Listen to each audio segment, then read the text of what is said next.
ఈ వీడియోలో compound sentences ఎలా ఉంటాయి తెలుసుకుందాం.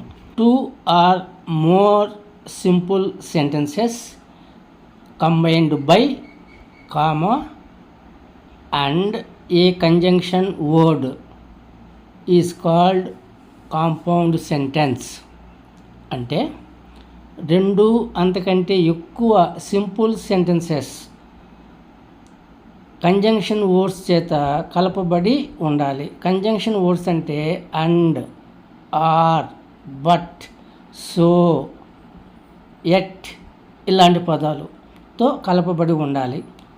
అలా ఉంటే ఆ సెంటెన్స్ని కాంపౌండ్ సెంటెన్స్ అంటారు.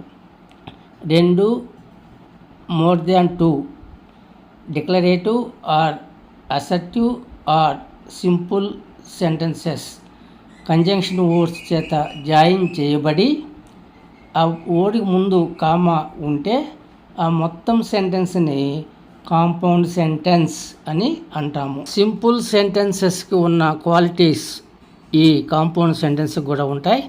అంటే ఇవి పూర్తిగా independent sentences, gives complete meaning, పూర్తి అర్థాన్ని ఇస్తాయి. These are independent sentences. ఇవి స్వతంత్రంగా తమకు తానుగా అర్థాన్నిచ్చే సెంటెన్సెస్. ఇవి ఏ టెన్స్లోనైనా ఉండవచ్చు. ప్రజెంట్, పాస్ట్, ఫ్యూచర్, నెగిటివ్గా పాజిటివ్గా ఎలాగైనా ఉండవచ్చు. ఇట్లా రెండు అంతకంటే ఎక్కువ సింపుల్ సెంటెన్సెస్ని కామా మరియు కంజంక్షన్ వర్డ్స్ అంటే and, or, but, yet, so ఇలాంటి పదాలతో జాయిన్ చేయబడి ఉంటాయి. ఈ విధంగా ఉన్న వాక్యాలని కాంపౌండ్ సెంటెన్సెస్ అంటాము. He went to market, he bought a dress. ఇవి రెండు సింపుల్ సెంటెన్సెస్. వీటిని చూడండి.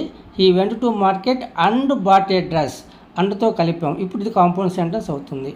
ఐ డ్రింక్ టీ, నేను టీ తాగుతాను. బట్ దే డ్రింక్ కాఫీ, కానీ వాళ్ళు కాఫీ తాగుతారు. ఈ రెండు వాక్యాలని బట్ కంజంక్షన్ వర్డ్తో కలిపాము. ఇది కాంపౌండ్ సెంటెన్స్. ఈ డిడ్ నాట్ టేక్ ట్రైనింగ్, అటు ట్రైనింగ్ తీసుకోలేదు. హీ కుడ్ నాట్ పాస్ కాలేదు. ఈ మధ్యలో సో అనే కంజంక్షన్ వర్డ్ వాడాం. అలా ఈ did not take training, so he could not pass, training తీసుకోలేదు కాబట్టే పాస్ కాలేదు. ఇట్లా రెండు లేదా అంతకంటే ఎక్కువ సింపుల్ సెంటెన్సెస్ని కంజంక్షన్ వర్డ్స్తో జాయిన్ చేసి ఒక సెంటెన్స్గా చెప్తే వాటిని కాంపౌండ్ సెంటెన్సెస్ అని అంటాము. ఈ కంజంక్షన్ వర్డ్స్ ముందు కామాని లేదా సెమీకోలన్ని యూజ్ చేయాల్సి ఉంటుంది.